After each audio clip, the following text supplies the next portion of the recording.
Hari Om, good evening, a very warm welcome to all of you. Please come. Let's invoke the grace of the Almighty by praying together.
Asato ma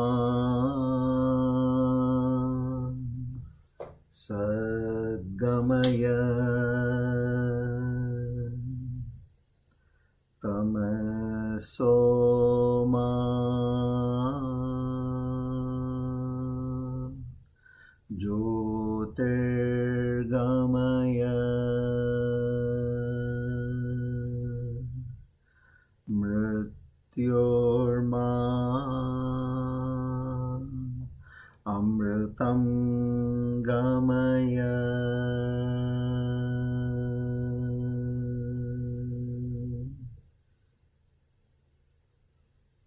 sahana vavatu sahano bhunaktu sahaviryam karavavahai tejasvinavadhitamastu ma vedvishavahai.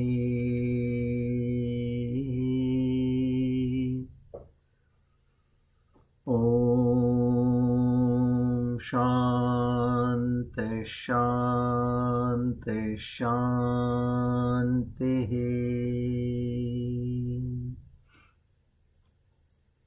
Hari Om Tat Sat. Shri Chinmaya Sadgurave Namaha.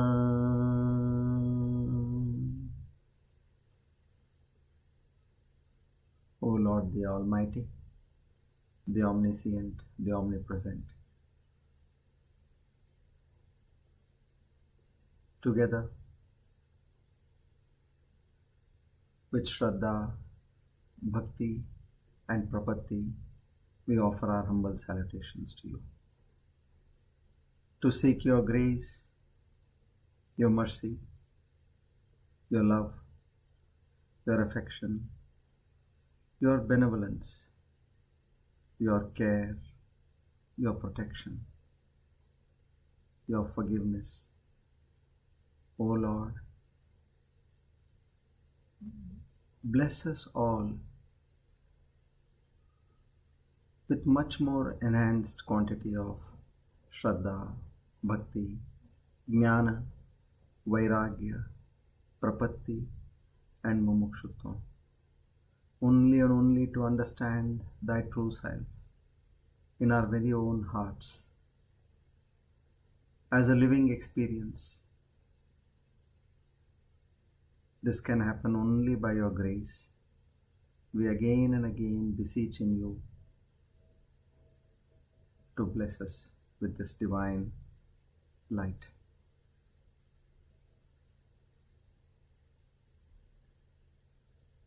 And we also pray that at the end of our lives, we reach thy holy feet. Om Tat Sat. Our humble salutations to the entire Guru Parampara. Today, by the grace of Almighty and the blessings of the Guru Parampara, we are on our Divine Discourse number 404. On the 10th of December 2024, Shri Krodhi Nama Samvatsara Dakshinayana Hemantarutu Margashira Masa Shukla Paksha Dashmyatito Uttara Bhadra Nakshatra Vyatipata Yoge Taitulakarane. On this auspicious day of Tuesday and the auspicious time of the evening, we all make a firm resolve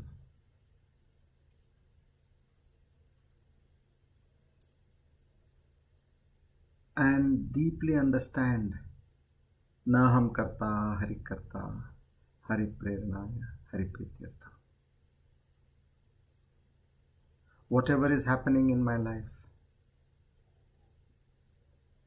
is all at the behest of the Almighty. I am a sure witness. I know nothing other than the awareness.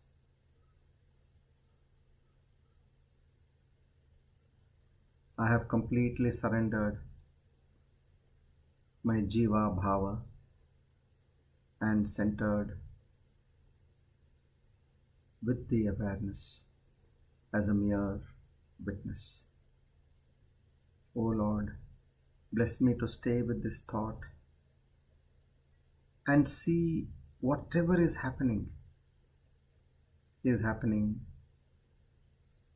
in consciousness, by consciousness, and through consciousness.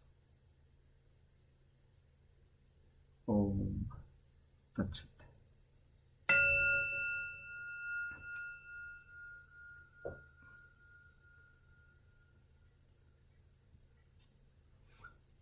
Good evening, everybody. A very warm welcome to all of you.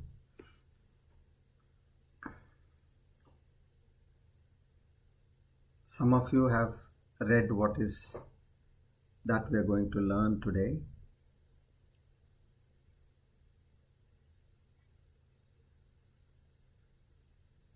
See, going by what Lord Krishna says in the 46th verse, as he said, I want you to become a yogi. Now, that is something which has hit me hard. He's saying just don't move ahead in learning, in doing your tapas, or in doing your karma. No. Whatever you have learnt is enough. If you have really learnt whatever has been taught up till the 6th chapter, that is more than enough to gain self-realization. So he says, get established in that knowledge. Let's say we want to learn swimming. I understand if there is a tutorial for learning swimming, say 1 hour. In a day you go, 1 hour is tutorials, and then they say, come another day, then again another hour of tutorials, another day. So like that you have 30 days of 1 hour tutorials and you have never seen water there in the pool. Meaning what? You are only learning. Many things come to light when you start doing. So, doing and learning has to go together. That's what we have been practicing all along. So, when you do, you get a doubt. When you only learn and learn, you may not get a doubt. But when you start doing, you will come out with some nuances saying that here I am getting stuck. Now, what is our sole purpose here? Our sole purpose is not to learn anything by heart. not to learn anything which can be praised by somebody that we are so and so, he or she is a Pandit who knows everything so very well. That is not our purpose. Then what is our purpose? Our purpose is only to realize with the knowledge what we are learning and understand that there is nothing else other than the Creator. He himself has become everything. And he has constructed in such a way that whatever he has created, all that is posing to be different from the Creator. Now this barrier, he has put an aham bhava, not only different from him, but he has also made it that every creature is different from another creature also. So once you understand that the essence of every creation is nothing but that Prakriti and Purusha, or in other words, that is as per Sankhya Yoga. As per Vedanta, it is consciousness and consciousness alone. When we get this straight, then we have achieved what we want to achieve. So, we will start our journey from understanding what Swami Vivekananda said. He, for any worldly thing or anything for that matter, he says if you want to achieve something in life, take up one idea. Okay? Don't take 10 things at a time. Take up one idea. So now what is our main idea? Brahma Satyam Jagan Mithya. That's all. That is one idea what we have got, which by establishing in that idea, we can realize ourselves. And when you realize yourself, then there is bliss and bliss alone. There is nothing else. So even while living, you have got the highest state of living. And of course, what to mention, when you are no more, you are already in the highest state of being. So take up that one idea, Brahma Satyam Jagan Mithya, and make that idea your life. Dream of it. Swami Vivekananda says, dream of it. Think of it. Live on that idea. Meaning all the time you are only on that idea. Let the brain, the body, the muscles, the nerves, let every part of your body be full of that idea. See, he says it's not only in your head, it has penetrated to the very veins and nerves of your body. Let every part of your body be full with that idea and just leave every other idea alone. This is the way to success. A spiritual master saying this has a lot of weight because he is addressing the spiritual seekers. He is not talking about a business mentor here. For us also, Brahma Satyam Jagan Mithya. Brahman alone, the creator, the consciousness alone is the supreme truth. Then what happens to everything else? It is a mithya, meaning it is there today, it was not there yesterday, and it may not be there after some time. So, now why am I invoking this at this point of time to all of you is, after having studied up till the sixth chapter, now we are going to move on with practicals. We are going to get into the pool now. So meaning you have to use that knowledge and start swimming. Of course, I'll be there with a rope to hold you for some time and then leave you on your own. Meaning as you keep doing what you need to do, you will start getting some doubts. And then those doubts will be clarified. It's a process. Since I've gone through that, I'll be able to tell you even much before you would come up with that question. But if you have a question, please don't hesitate to ask. So with that Brahma Jnana Valli I told you, that 19 verses, which is talking about what is Brahma Satyam. I mean, that Satyam, that truth about Brahman, what is it? That is going to be told in those 19 verses. And after that, we get into the Prakriya. Prakriya is whatever practical, theoretical knowledge we have got, how to put it into practice. That is 144 shlokas. That also we will take it up in the right manner and speed. Now, those 144 shlokas will be giving you a total overhaul of all the entire 6 chapters. Wherever, whatever we have learnt will all be repeated in a sequence for us to understand. So, going by what again Swami Vivekananda says, the highest goal of every human is to realize oneself. He says, each soul is potentially divine. The goal is to manifest this divinity within. Every soul is divine, but we don't have any understanding because it is covered. So he says, do it. How? By philosophy, meaning Jnana Yoga. Second, by psychic control, that is Raja Yoga, that is Dhyana, meditation and all that. Then by love, Bhakti Yoga, or work, Karma Yoga. Then he says, by one or more or all of these. And he says, be free. And this is the whole of religion. Become free. This is the whole of religion. So books, temples, doctrines, churches are all secondary details. See how beautifully I said this. So we should now know that yes, I have a way.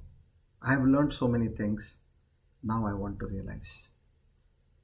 What is self-realization? Knowing about what is in you, which we are not aware. We do not know who we truly are. That's it. Otherwise, what else is there now? So I will start from the Triputi. Triputi is the 3 segments of every action what we do. Okay. So in this Triputi, now one has to come out of that Triputi. So far, what are we saying? I am the doer.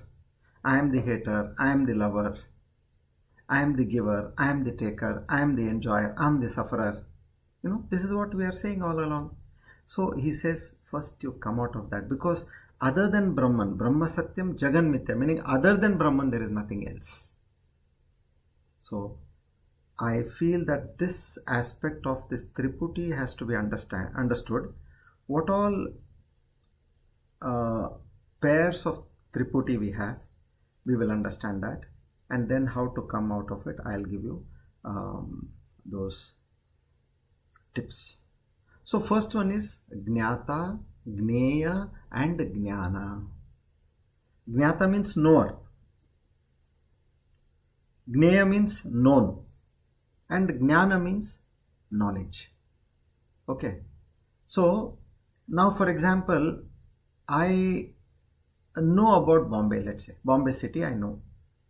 What becomes the known? I am the knower of Bombay. Bombay city becomes the known. And what is the knowledge? My knowledge about Mumbai. So this tripod, these 3 things are there in the knowership. This is most of the things where we know many things. Now doer, next one, karta, one who is doing an action. Okay. Then what he is doing is karma. I am writing. I am karta, I am the writer. Okay. And what am I doing? I am doing action over here. I am writing, that is action. And there is karana, meaning there is an instrument. I have a pen. So like this you can compare this to like while you are eating, while you are bathing, while you are talking over the phone, while you are dressing, all activities. Then comes the enjoyer, sufferer. Bhokta literally means we call it as enjoyer. but it also means sufferer also. So bhokta is one who experiences or enjoys. Bhogya is that object which is being experienced or enjoyed. And then bhoga is the process of that enjoyment. Like you are having a meal, so you are a bhokta, one who is eating the meal. Bhojya is that meal which is being eaten, and the process of eating, that becomes the bhoga. See, now mostly all activities we are covering. Then one more what we can say is pramata, perceives. Now all the five senses, they are perceiving. The eyes are seeing, the ears are listening, the skin is feeling the touch, the tongue is feeling the taste, the nose is feeling the fragrance and smell. So these are all perceiving. So pramata, what do I say? I am the perceiver. I see, I touch, I taste, I smell. Okay, all these are, I say I. So this is another important tripod here, where pramata, prameya and pramana, means or the source through which the knowledge is coming. Like I can see with my eyes. I can't see with my nose, nor I can taste with my ears. There is a pramana, an instrument for each and every perception. So in that particular triangle, now we know that our whole life is nothing but experiences. And what is required for an experience? Consciousness plus an object. Without an object, there cannot be an experience. As we now understood, an experiencer, the experienced, and the experience. So you need all these three over here. So here, for an experience, you need a consciousness and an object. Then only there is an experience. Now, then where is the problem? Now the problem is that everywhere I am there. That is the problem. Otherwise, if everything is happening on its own, then there is no problem. Everywhere you take the bhokta, I say I am the bhokta. Jnata, I say I am the jnata, I am the knower. Then if I say pramata, I am the knower, I say I know. Then you say karta, I am the doer. See, that's why I gave these important tripods here. So I need to come out of that triputi. See, these are all quick and shortcut methods. We don't have to get into any kind of extra knowledge. Know that there are triputis here. And in those triputis, you have got I being the center of all these actions. So now I have to come out of that triputi. Meaning, what do I do? How do I do now? Since we are going to get into practicals, I'm just giving you a briefing before we get into these areas. Now, before we even revise this 6th chapter, once we have this knowledge, you will be able to understand the 6th chapter in this context. So my aim and goal is to come out of the triputi, meaning I am not the perceiver, hearer, toucher, or the taster, or the seer. No perceptions are me.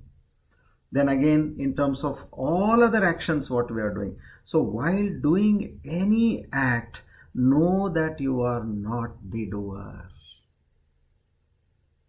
Obviously, you are not the experiencer also, meaning bhoga. You are not the enjoyer nor the sufferer. Know that you are not that. So knowing that consciousness is the owner, creator, and facilitator of each and every sense organ what we have got. Now so much of that knowledge has gone into our mind. Yes, I know that all these organs which every person has was made by Prakriti and Ishvara in the mother's womb. Is there any doubt on this? From that unicellular, at the time of conceiving, See, till the sperm is separate, it's on its own, it cannot create anything. Nothing it can create. But the moment it comes in contact with Prakriti, that is the egg, then see how nature unfolds over there. As far as a seed is lying somewhere, it will do nothing. But the moment it is put into the earth, then beautifully it sprouts. Slowly it becomes a plant. Then it grows further, becomes a tree, a huge tree, then starts bearing flowers and fruits.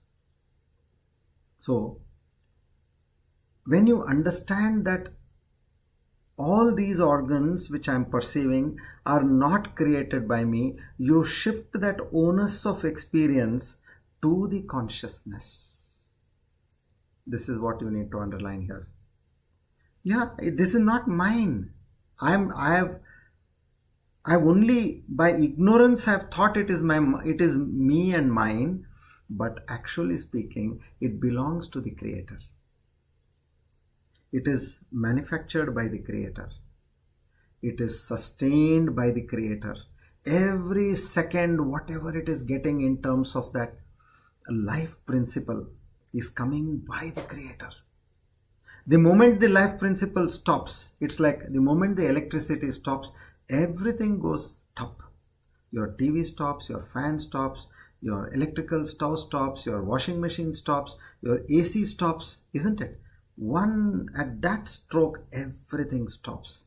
So, to our lives, electricity is everything. In what way? By consciousness. So, we have to understand that created by consciousness and it's run by consciousness. So, meaning it's nothing and nothing but happening by consciousness. So, visualize that.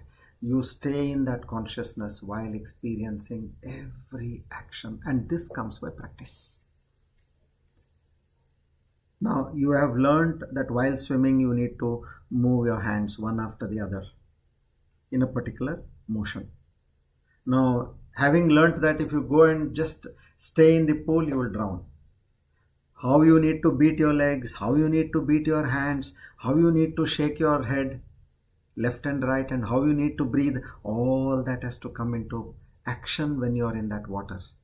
So in the same way, you have learned, yes, anything which I see, which I saw, it is so called me, nothing belongs to me.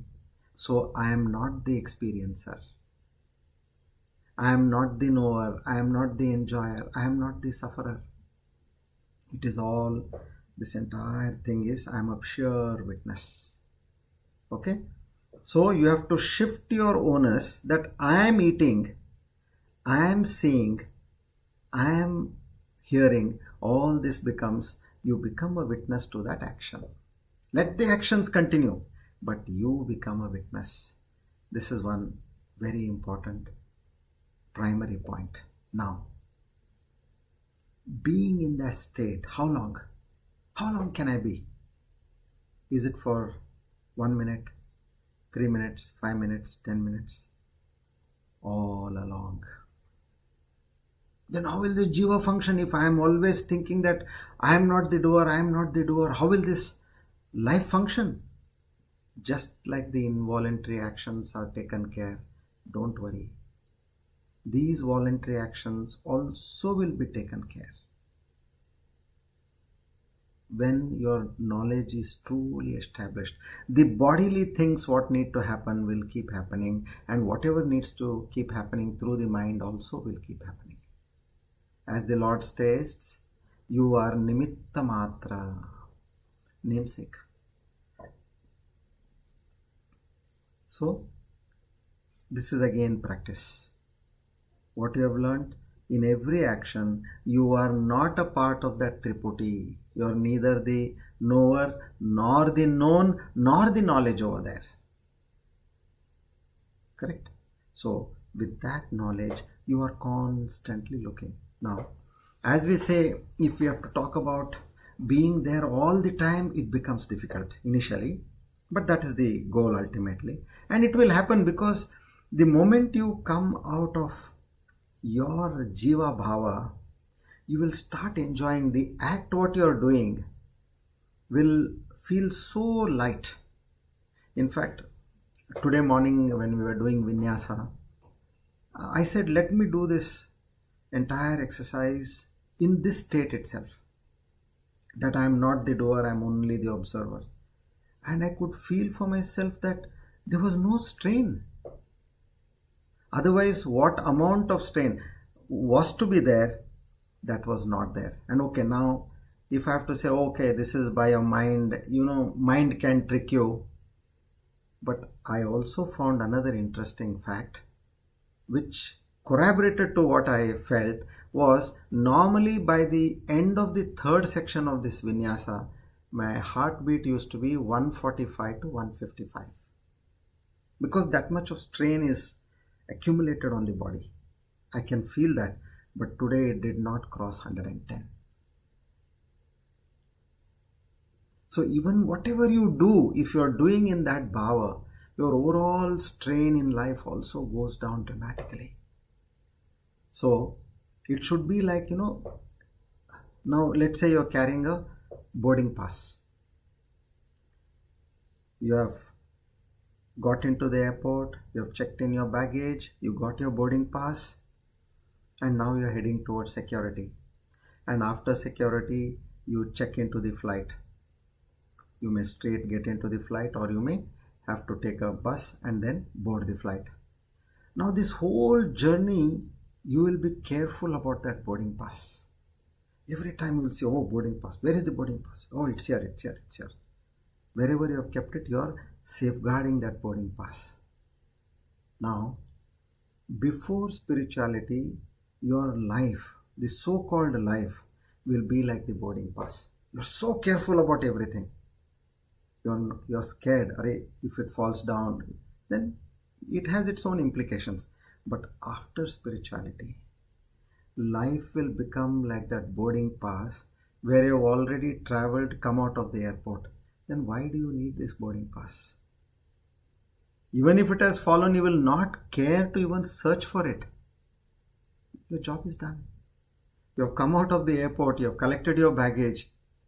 So in the same way, spirituality will, that seriousness or that tension and pressure what you have in life, it will help you to relieve you from that. So our whole understanding is, I am not the doer. So in this mind, intellect, then senses are all instruments.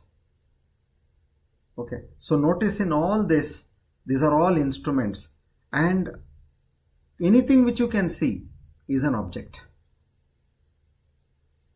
Even this aham bhava, what we have, whatever you can see becomes an object. That ego, aham bhava, the emotions, the thoughts, the pain, everything is an object which is other than you. What you can see, meaning you know it, because without knowing you cannot see it. So in the same way, now a big shift will happen in your life. Rather has to happen from you considering yourself as that I. You have to understand and realize that your true self is that pure consciousness.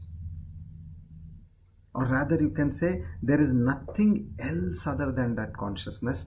I as a jiva has intruded over here. Now who is this consciousness? As we said, he is the creator and he is the sustainer. So from being a jiva, where we have got our own set of understanding with respect to the name, profession and the relationships.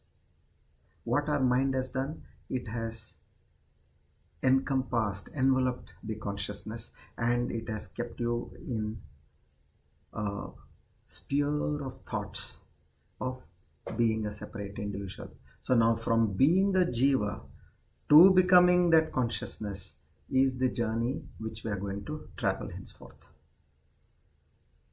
Clear? So with all what we have understood, Now keep your entire focus on these thoughts. I'm going to come with more and more details on how to be established in who am I. See, who am I is not a question. Please don't look for an answer. You have to dissolve that question. That is the answer. That because when you have realized yourself, then there is no question at all. So realizing that, dissolving that question is the true answer to who am I.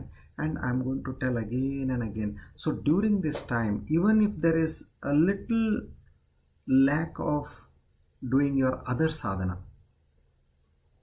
it could be like japa, or it could be in terms of seva, or in terms of if somebody is trying to learn Sanskrit grammar, or in terms of whatever other activities, you need to slightly reduce that till you get established in this self-realization. As Swami Vivekananda says, have that one aim and work for about 45 days. Our souls are clean enough now to understand this. The quantum of knowledge is good enough for us to understand this. Otherwise, I wouldn't have told you all this. I said keep those aspects on a slightly lower note, and your main focus be on how I move from the Jiva Bhava to the Chaitanya Shakti, which is the ultimate reality in this entire universe. Okay.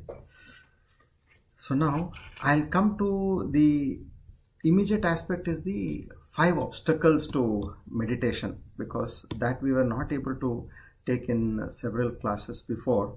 So we'll attend to that. So you will know that when you are meditating, what is coming, what is not coming. So you will be careful about this.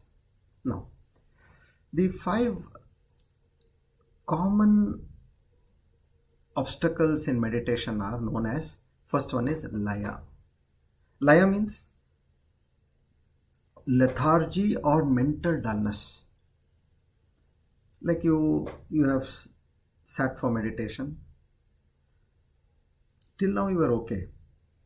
Suddenly you feel some kind of a mental dullness, some kind of feeling like sleepiness, lethargy. Now the mind becomes inactive. See, now it is playing tricks with you. It does not cooperate. And it tries to sink into a state of withdrawal and lack of awareness or alertness. So this is one thing. In short, if you have to say, you will feel sleepy. I've told in several other words. You will start feeling lethargic, meaning you will start feeling, why I'm suddenly feeling like sleeping. So that is one, laya. Second one is vikshepa, distraction, restlessness. Suddenly you feel anxious about so many things. All this time you had no thoughts of some issue. That issue suddenly crops up and it throws an idea. What if this happens? Or suddenly, what if that doesn't happen? Now, all these vikshepa are coming now to your mind, which were never there for the last, say, few minutes or hours. But suddenly, when you sit for meditation, this comes. So, it involves that constant movement of thoughts, and they don't settle down. So, this is the second. One is you feel drowsy and sleepy, and second is unnecessary thoughts come. Okay. Now, third one, kashaya. Kashaya is that there are certain latent impressions, residual desires, what we call. They are there in your mind. Now, they start springing up from all your past experiences. All the desires are there, which suddenly say, "Arey, you wanted to talk to that person, you didn't talk. Or you wanted to go for that movie, you didn't go. Or you wanted to buy this certain thing, you didn't buy." So these are those latent residual desires, kashaya. So after this third, then the fourth demon comes, raga. Raga is that attachment or a strong desire of seeking, wanting. it will not allow you to meditate. It will start throwing ideas. That attachment, even attachment, it could be to anybody. It could be even to your dog or to your cat or to your home, your spouse, your children, parents, friends, possessions. Somewhere you have developed a strong attachment. It could be to your business, your profession, your position in a profession. I want to grow higher, higher, higher. So now this desire for sensory or worldly experiences, they are categorized under raga. I'll tell you a beautiful story. This comes in the Puranas and the Bhagavatam. Saubhari is a very pious sage. Now look at his tapas. For 12 years he is immersed in a lake and he is meditating over there. 12 years. Now when he is meditating, one day he sees two fish mating over there, and suddenly the latent, what we call, latent desire, residual desire, what is there, it suddenly comes to his mind. I should also have this experience, because he had in his previous lives. So now what if he wants to have that experience, meaning he has to marry. So obviously what he does is he goes to the highest authority, who is the king of that region. So he goes to the king, who is Mandhatri, a king over there. Now no sooner that Mandhatri, the king, sees him, immediately gets up, and everybody gets up in the hall, and they all go towards him. They meet him with respect.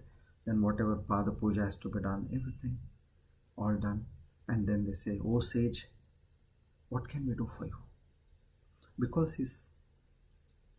they know about this sage, this tapas. Now he says, "See, King Mandhatri, you have 50 daughters. Now what I want is, I want to marry one of your daughters." Now the moment he says this, the king is in a state of flux.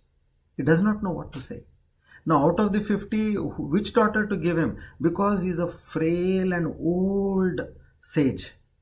Imagine being 12 years under the water. What could be his plight? To look at him was not a good sight. He says, now how do I convince my daughters, and what do I do if I tell no to this sage?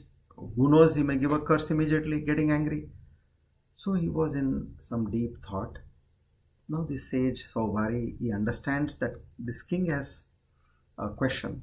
He asks him, "Oh king, please tell me, what is that which is bothering you?" So the king says, "Look, Maharshi, you know it is customary and a ritual of the family of the kings to wed their daughters or the princesses to the person selected by the girls themselves. Which means these daughters of the royal lineage, they select their own groom." So he says, "Okay, if that is your issue, then no problem. Let them select me. You bring all your 50 daughters, and any one of them who selects me, I will marry her." Now the king is convinced, because he knows that he has got no say in the marriage. It is the daughters who have got a say, and he also knows that no daughter will ever ask to, ever be ready to marry such a sage. Okay, yes, I'll come tomorrow. Okay, you can arrange the Swayamvar. I'll come tomorrow. Now the Rishi goes away. Now the king goes and tells all his daughters.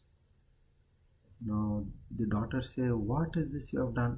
You didn't want to take a curse from him. It is fine. Now you put us in a very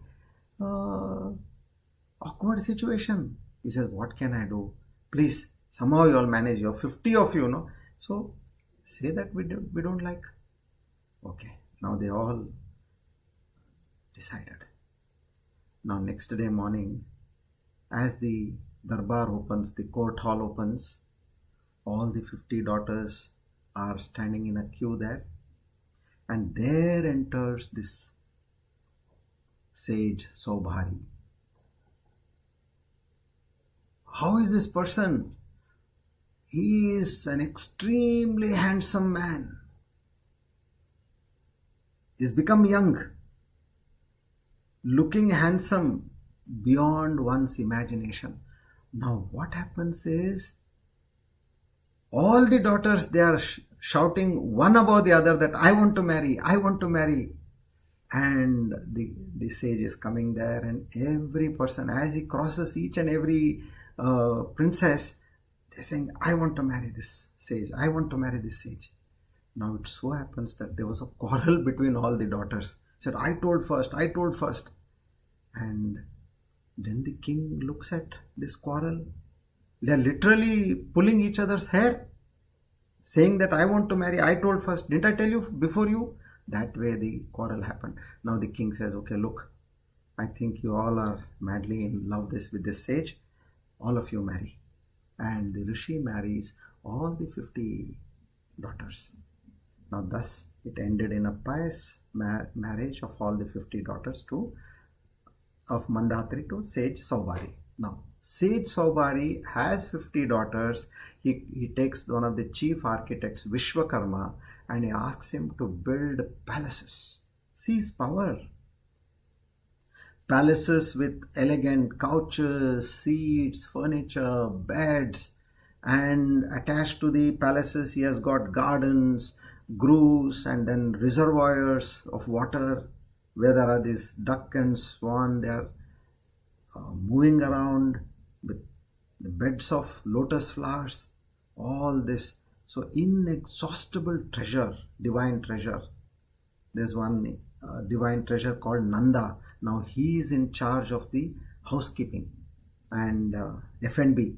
So with his power, whatever be the number of people come, be it guests or the inmates, everybody is fed well and taken care very well. Now all are leading a fantastic life. He has built 50 palaces, and all of them are in different palaces. After several years, Mandati says, let me go and talk to my daughters. It's been a long time. So then he comes and he sees there's a beautiful, all these crystal palaces and lovely gardens, reservoirs. And then he goes and talks to meaning each and every daughter, one after the other. And one thing he learns from everyone is, see, I am extremely happy. But what is the cause of my anxiety, father?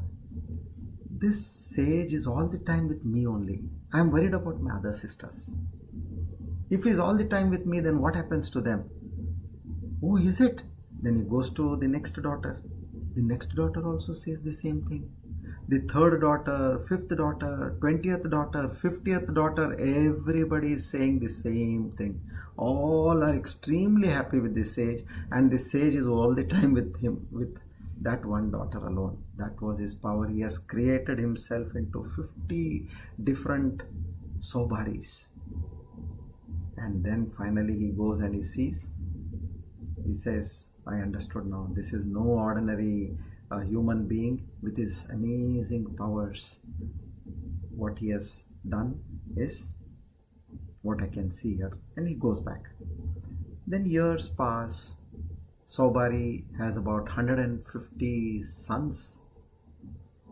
And then again grandchildren. So it became an entire township. His desires and wishes, they doubled as the days passed. And he was blissfully spending his time with his children and grandchildren. Then one day, he realized there is no end to these desires. See, the power he has got, and the desire comes up, he is able to fulfill it. But he says there is no end to this. And then he resolves to devote himself fully towards the worship of Lord Narayana. and realize himself.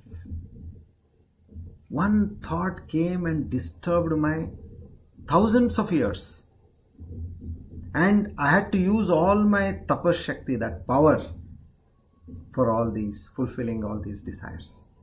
So this way, this is one of the very big hurdle what one can have on the path of in the path of spirituality. This raga, attachment, and a desire.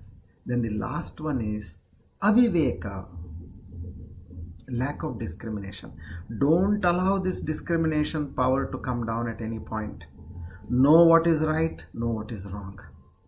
Mind will cloud you. So when you sit for meditation, suddenly it will tell you, Arey, the whole day you have an holiday. Why are you sitting now? Go off to sleep. You get up, aram se get up, take a walk, have a nice coffee, and then come, and maybe then you can do your meditation. Why in the 4:35 in the morning you have got up? See, that is aviveka. It comes onto your mind. So there we need to be alert. It keeps us entangled in these illusions and false identifications.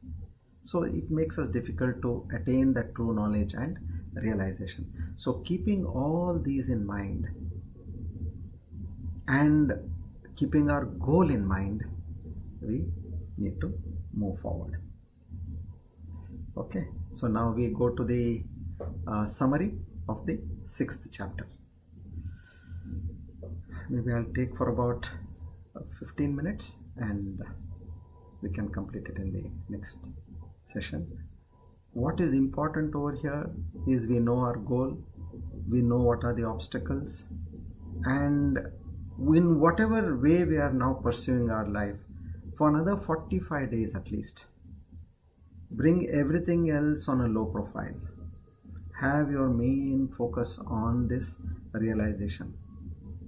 And you may feel now, as you move forward, what is that I have to achieve? I'll tell you one and only thing. You will get at some point a stroke,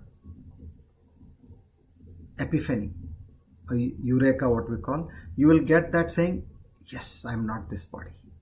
I'm not this jiva. That's it. You aim for that. That conviction has to come. Now you know by your mind, your intellect, you know this. But that conviction will come from within. It will say, no, how can I be this? So when that has come, then you have clicked. So try to achieve that. Okay. Now we move to the 6th chapter. Summary.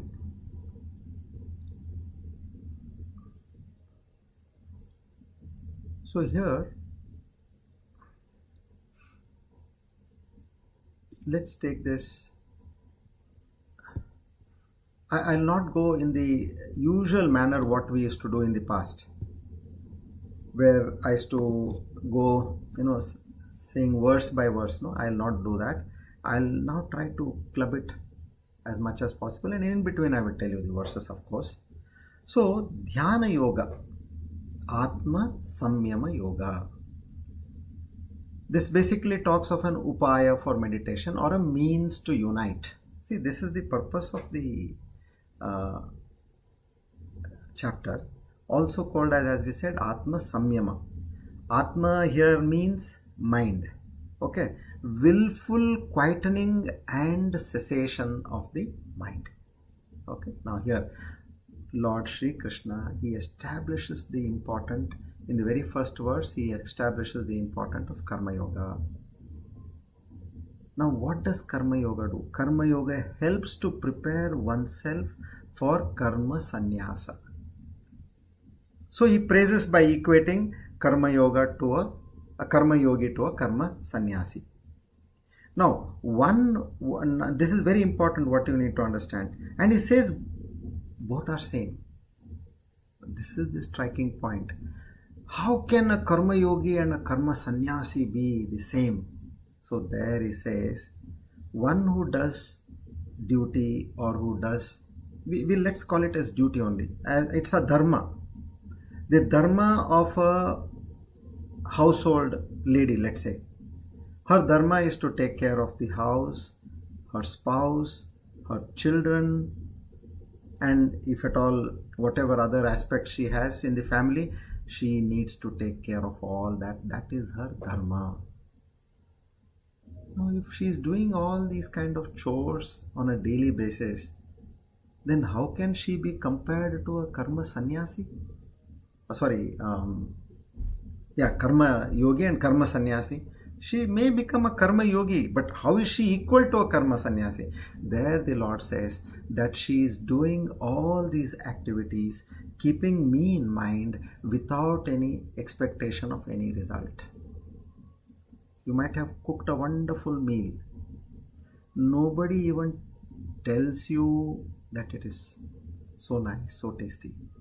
If it is not nice, they tell you, what is this? There is no salt in this. What is this? It's not tasty. I don't want to eat this. Only such things. But she is not disturbed. She is saying, I have done. Who has done this? The Lord in me. That consciousness operating through this body is doing all this. This karma is happening through that. So with that sense of without expecting any result, now this household lady has done all her job. Now then, how do you compare this to say a karma yogi is equal to a karma sannyasi? What has a sannyasi done? He has given up karma. He has taken sannyas from the karma. So which means there again he is neither doing the karma, and when karma is not there, so naturally there are no expectation of any result because he has not done anything. But in a karma yogi, the karma is happening but without expecting any result. So karma yogi is one who has given up the karma phala, and karma sannyasa also has given up both karma and the karma phala. Is this very clear? This has to be very clear. So that even if we are in the very initial stages, we are doing our karma. We may not be able to come out. See, still many of us may be doing a job, maybe a father, a mother, having in-laws as well as parents and children. We have so much of work to do. Everywhere we have that karma. Now whatever is coming as a prasad from the Lord. And He Himself is doing everything through this body. I am not expecting anything. I'll do. If anybody praises, it is all Krishna Arpanamastu. If anybody doesn't say anything, I don't mind, because I don't have the karma phala icha. So karma sannyasa has also given up karma and the karma phala. So in short, karma sannyasa, there is no karma, there is no sankalpa of the fruit. So this way, a karma yogi has dropped the fruits and karma sannyasa has dropped both karma. Hence they both are equal or in equanimity. Okay?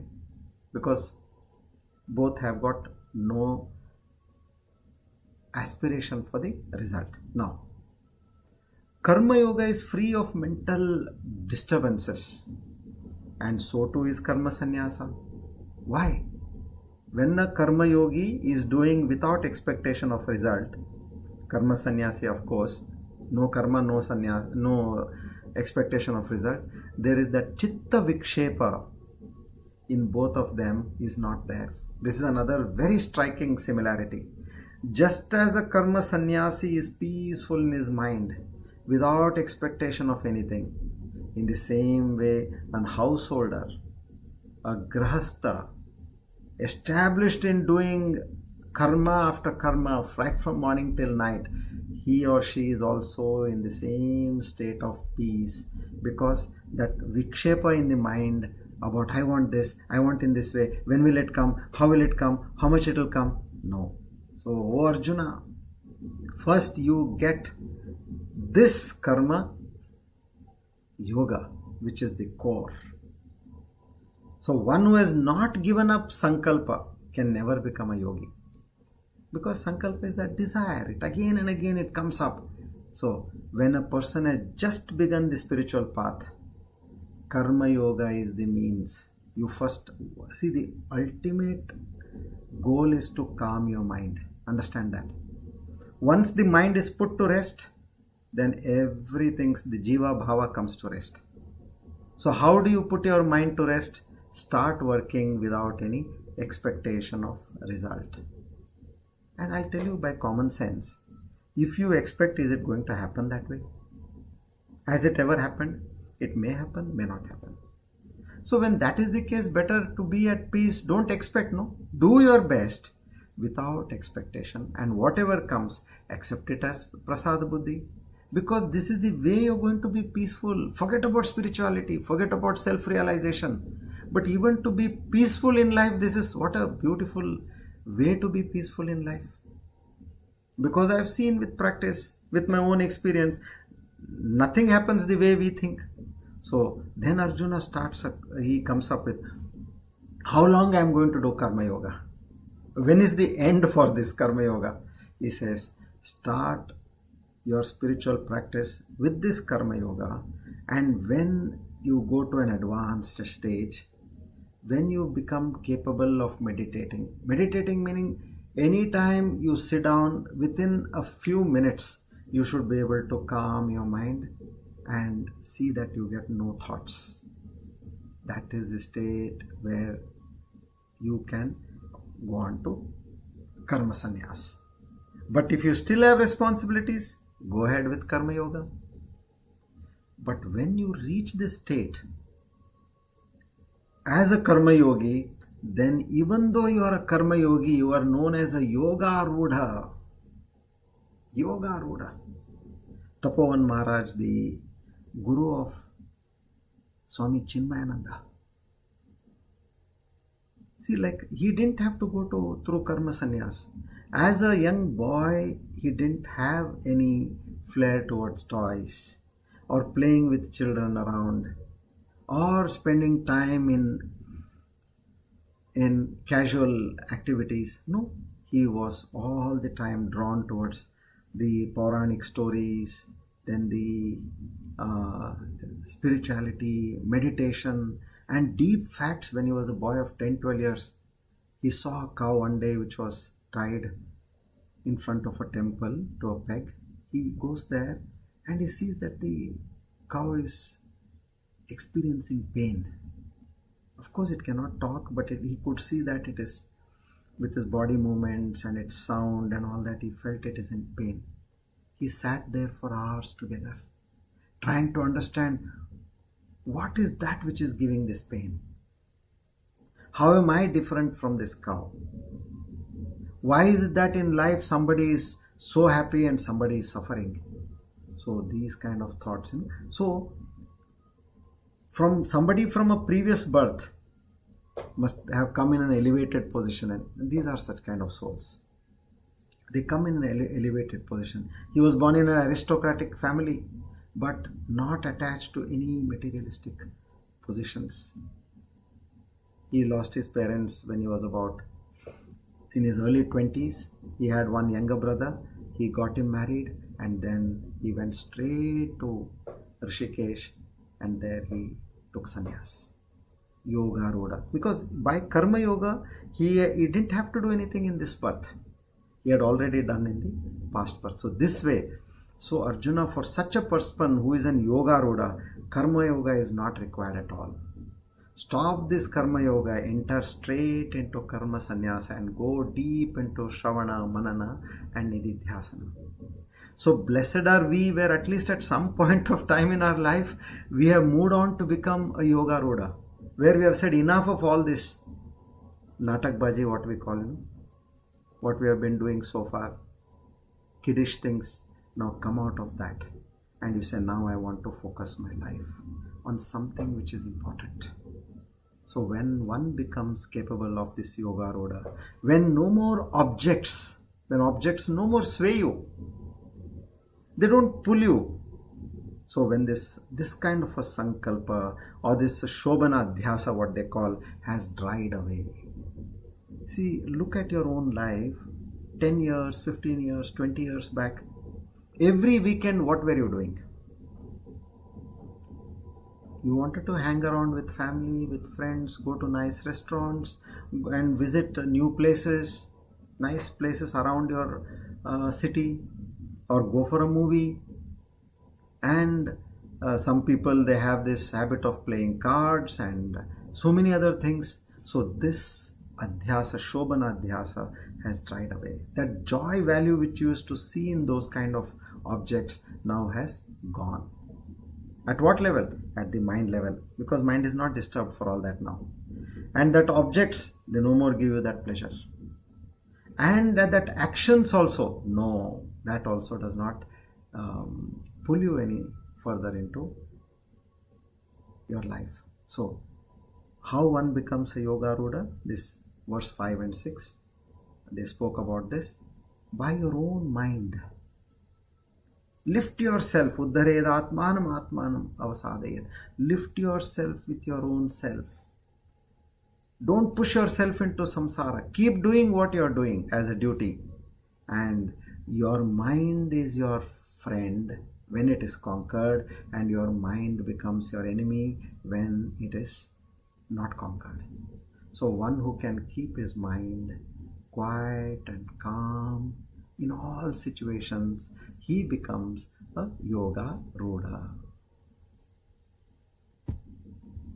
So this way, now Lord Krishna is trying to tell Arjuna, okay, now for such a person, Paramatma is vivid, very clear. He who is a Siddha. So now the description, it comes in verse number 8 and 9, where he has contented with Jnana and Vijnana. Objects don't sway him anymore. Senses are under perfect control. He maintains that equipoise with all objects. There he talks about mud, stone and gold. Okay. Samatha in all relationships or character. Then verse 10 onwards he says, practice meditation. How to meditate? Because now this is about all dhyana only, dhyana yoga. He says quiet place, sit alone. Yeah, don't say initially when you are wanting to practice, everybody is new to this practice. Like say half a dozen people go and say we are going to do meditation. They may be there for 1 hour chatting, and maybe 5 minutes they may meditate. So sit alone. If you want to, as they say, if you want to go a long distance, go in a group. But if you want to go fast, go alone. So control your mind and body without the desires. Be in a place free of dirt, a clean place. Have a asana which is firm, which is not shaky, which is not too hard, which is not too soft, and then which is dry, warm enough, not too very cold, not too very high, not too very low. And then in verse number 12 he says, being seated in this way, keeping your mind focused, controlling your mind and senses as per the Ashtanga Yoga. He refers to that. Now Sankhya, when Lord Krishna was talking about this, Sankhya Yoga is mentioning about Ashtanga Yoga. So they are taking the help of all these yogas so that they are tools for your enlightenment. So practice meditation for purification of your mind initially. So close your eyes as though 2 petals are resting on each other. And then being free of fear of attainment or not. You don't know whether you will attain or not. And practicing celibacy. God is our only focus. You have God, love, reverence, altar of devotion only to God. Meditate continuously, which you come to a state of savikalpa samadhi, samprajnata samadhi as they say. So what is the fruit over here? Peace, shanti, which is nirvana. And then he talks about don't eat, sleep, work too much or too less. So verse 16, 17, he gives tips what is to be ignored and what is to be followed for moderation in life. Nothing should be done in excess. So then in verse 18, such a yogi is whose mind is under control and who's firmly placed his mind from dehakara vritti. You move from the dehakara vritti, meaning all the time the mind is thinking about only the deha and the needs of the deha. Every vritti, thought which is coming, is only about the deha. From that, the very close and nearby state is deha matra avasthiti. There it's again mentally. Physical needs, mental needs. Of what? Only body. He does not know anything else. No God, nothing. Who knows where is Atma? God only knows.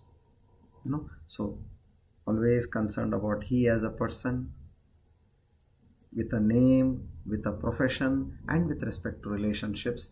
He is in this, stuck in this dehakara vritti and this deha matra avasthiti.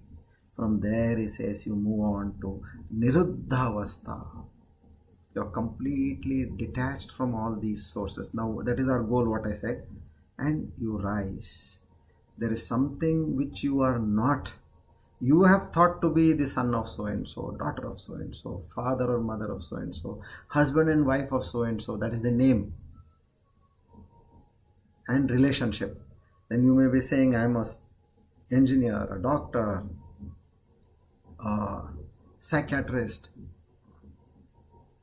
a physiotherapist, whatever profession you may, all those are again in your profession.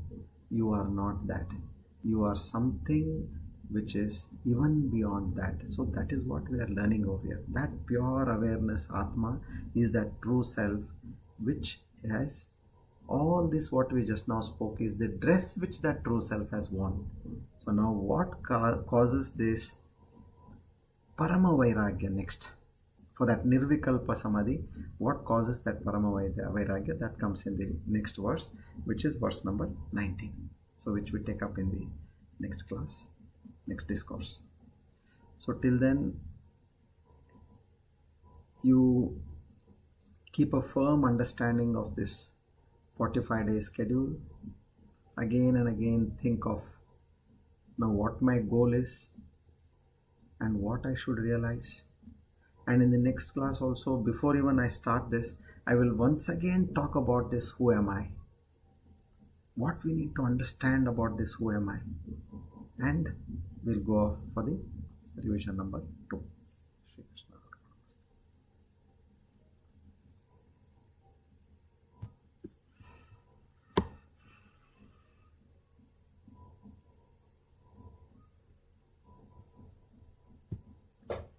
Now we take up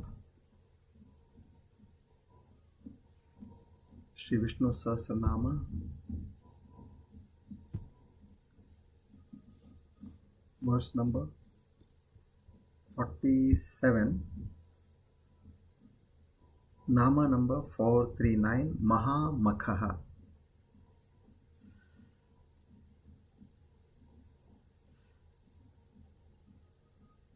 Let's read the verse. Anirvinyastavishturbho dharmo yupamaho Anirvinyastavishto bhurdharmo yupamahamakaha nakshatra nemi nakshatri kshamah kshamas samihanaha. So here 439, Mahamakha, the great sacrificer. Because the sacrifices dedicated to him confer total liberation, nirvana, is known as Mahamakaha. Also in the Gita we were told, offer is Brahman. What is offered is Brahman. The fire is Brahman, the offerer is Brahman, and the goal reached is also Brahman.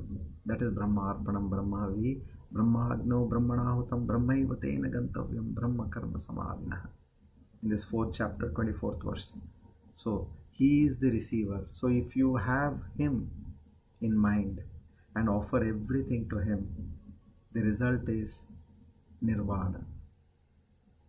To such a Mahamakaha, we offer our humble salutations. Now we read, we chant the Dhanvantari स्तोत्र।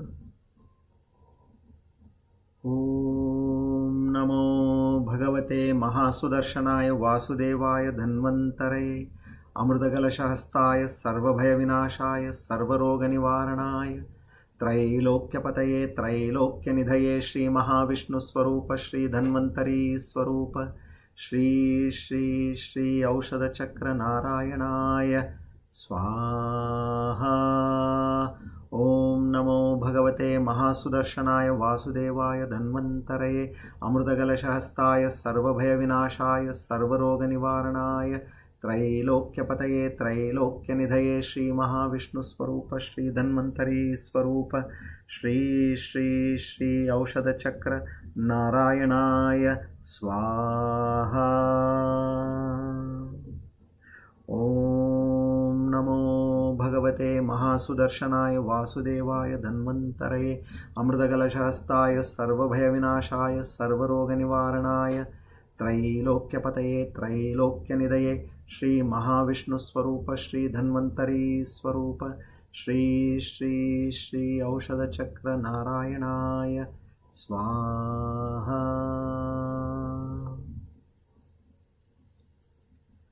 Our humble salutations to Lord Dhanvantari. May he give us the appropriate health and energy to reach our goals in life. Om Tat Sat. Okay. Now we come to the Aparoksha Anubhuti Sadhana Dhyana number 17. So almost 17 weeks we have been practicing this. Anatma Bhava in everybody must have absolutely been achieved by now. Let's stay in that divine thought of Brahma Satyam Jagan Mithya. Come. So please be seated comfortably. Sit in a relaxed position. Head, neck and spine in a straight line.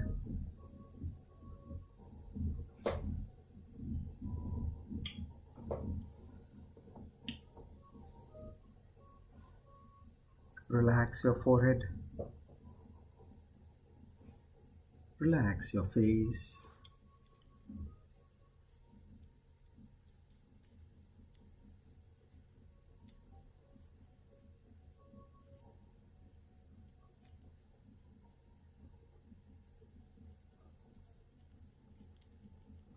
Your neck, your shoulders.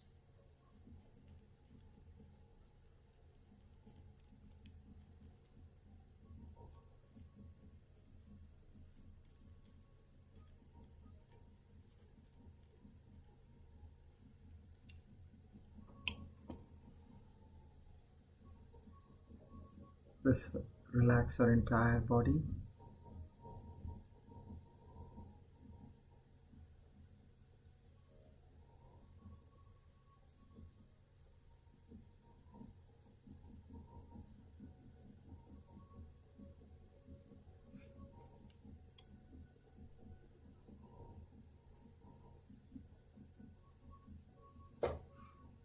Now let's do Anulom Vilom 3 times and Brahmari Pranayam.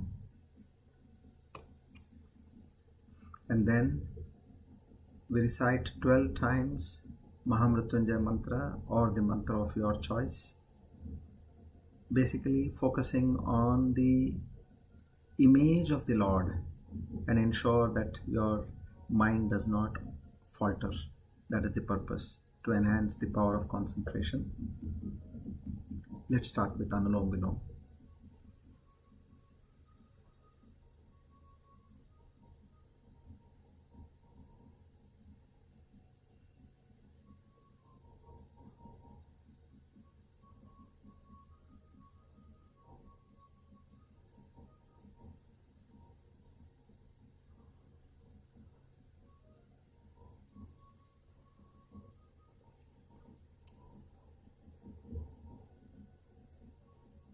Brahmari Pranayam.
त्र्यंबकं यजामहे सुगंधिं पुष्टिवर्धनम् उर्वारुकमिव बन्धनान् मृत्योर्मुक्षीयमामृतात्।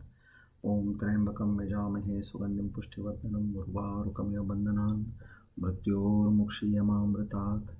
ॐ त्र्यंबकं यजामहे सुगंधिं पुष्टिवर्धनम् उर्वारुकमिव बन्धनान् मृत्योर्मुक्षीयमामृतात्। Continue to 12, please.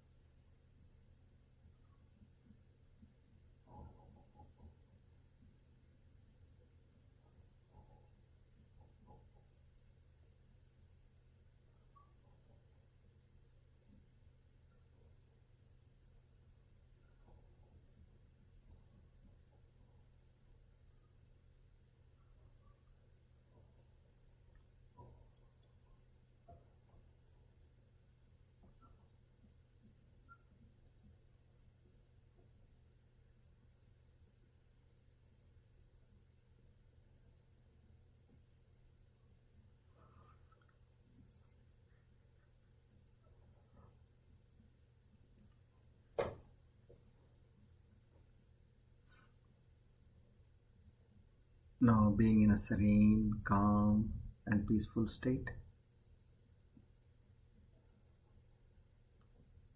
let's observe our mind.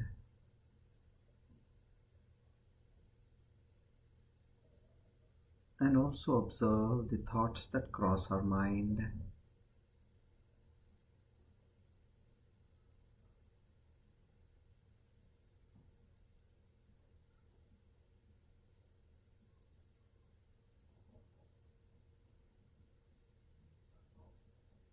Whatever thoughts come to your mind, don't restrict, allow the thoughts.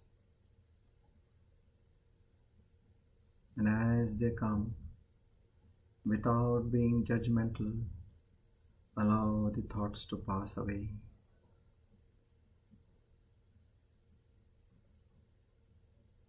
And you will notice very soon that the number of thoughts slowly dwindle down and you come to a state of no thoughts.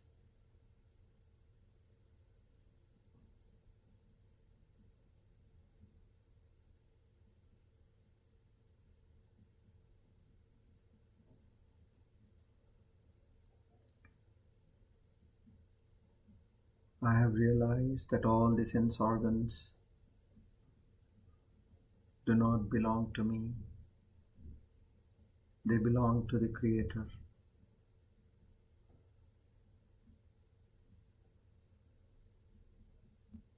Created by Ishvara and Prakriti in the womb of the mother.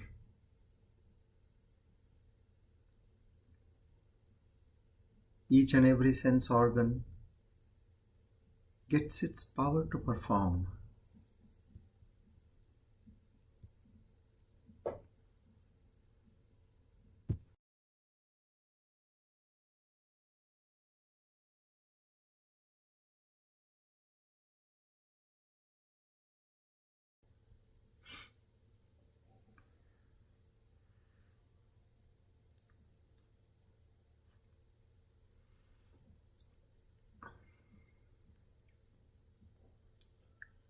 The strength comes from the consciousness.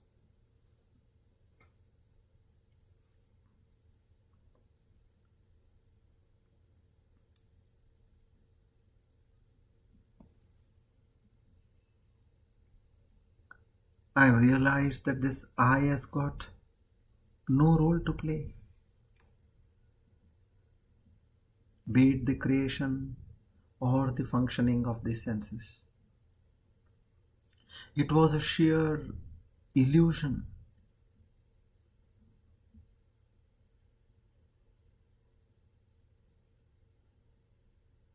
A clear case of intrusion.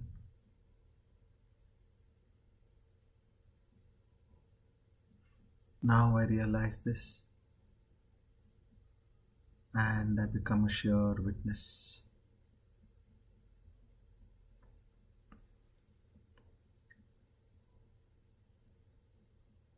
The same is with the organs of action. All these were created in the womb of the mother,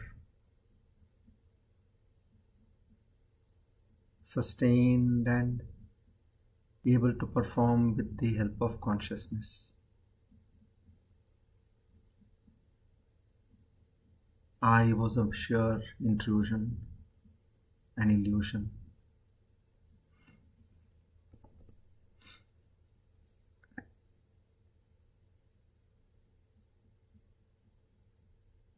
Brahma Satyam Jagan Mithya.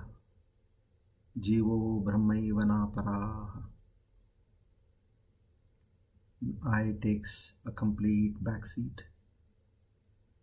It is a sure witness, nowhere involved in the functioning of the senses or in the functioning of the organs of action. Same is with the pranas. Prana, Pana, Vyana, Udana, Samana. All these are happening and created by Prakriti and Ishvara. I am a sure witness to whatever is happening in this jiva.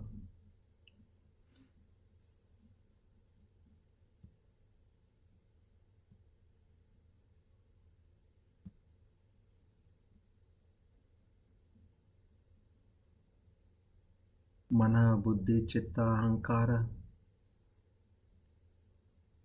Even these were created in the mother's womb. And every thought,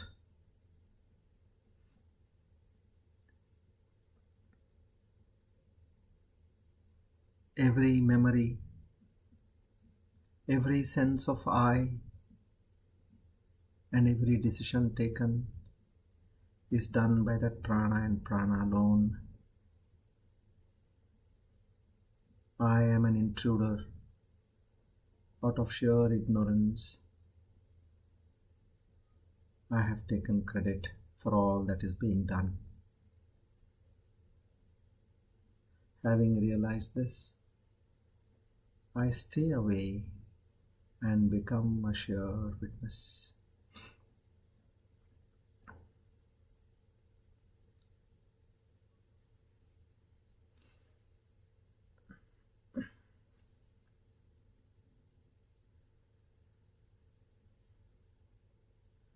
This I, Ahambhava, is nothing but an hoax, a sham, an illusion, an intrusion. There is none other than the Creator appearing as all this. I completely stay in those thoughts.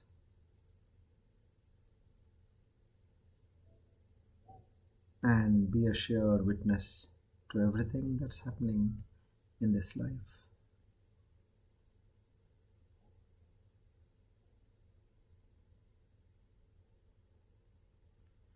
I stay a sure witness to all that is happening through this jiva. I remain a sure witness to all that is happening through this body-mind conglomerate.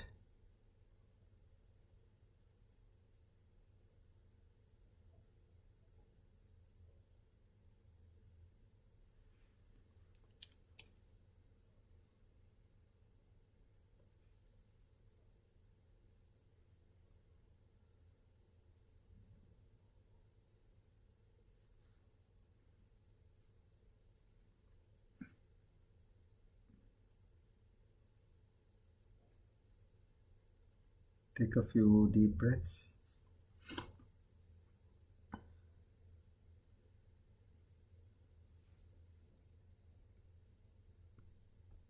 Rub your palm. Place them on your eyes. Gently and lovingly open your eyes.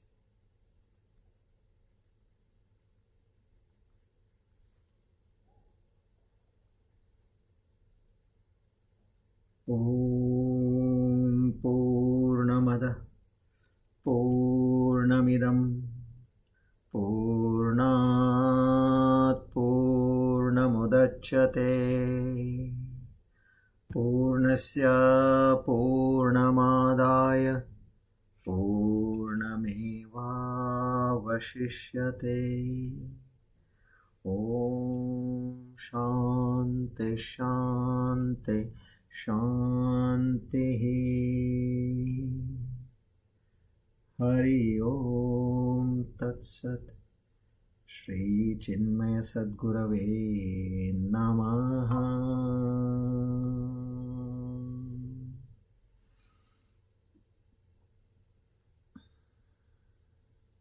Together we offer today's Gita Jnana Yajna at the lotus feet of the Lord. Naham Karta Hari Preranaya Hari Prityartam Srikrishna Arpanamastu Idam Namah. Om Tat Sat.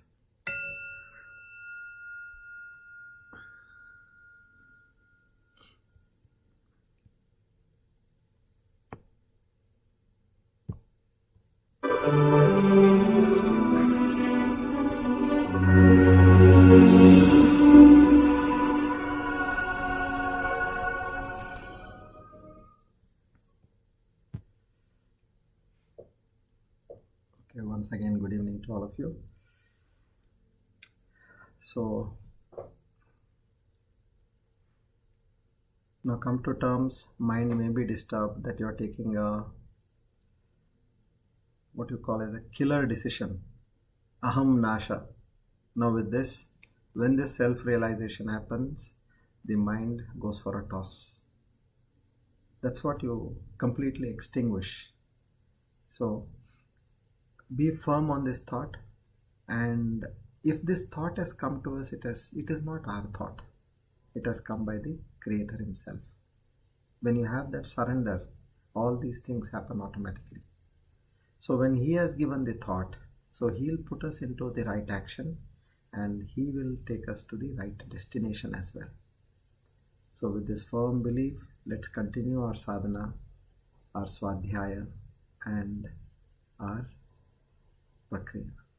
Thank you. Hari Om. Shri Krishna. Namaste.